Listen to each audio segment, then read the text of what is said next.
Welcome to WCrypto. Hello, my friends. Welcome back to WCrypto. Since my last video, Bitcoin climbed about 4.27% from 89.8 thousand to 93.7 thousand, only to drop about 3.85% back toward 89.9 thousand.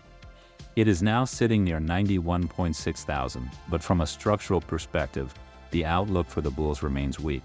A few days ago, I pointed out a descending trend line that, if broken decisively to the upside, could unlock a path toward 150,000 by spring of 2026.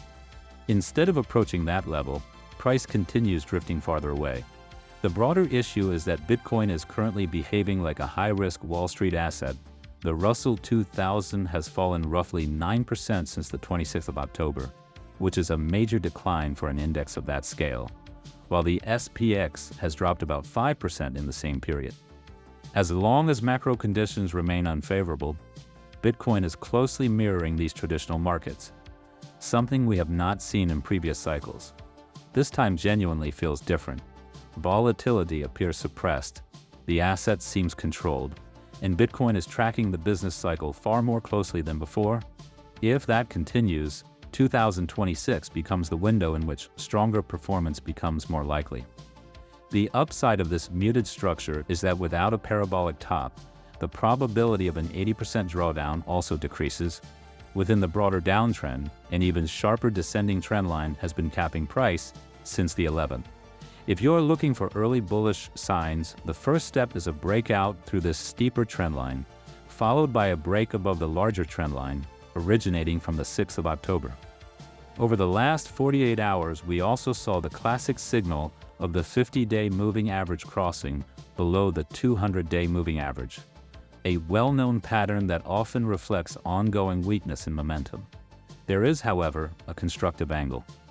I still expect upside in the wider markets once official liquidity easing begins and rate cuts start releasing capital back into risk assets. When conditions loosen, inflows tend to return much more easily. The Fear and Greed Index is now sitting in extreme fear, levels last seen during the move into the 70,000 region in March and April.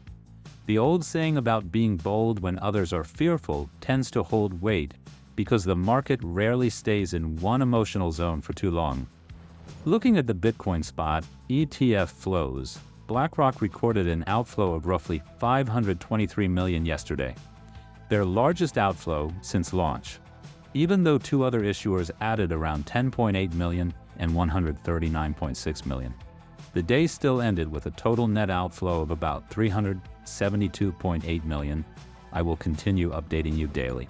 Join the free Discord for real-time insights. Thanks for leaving a comment.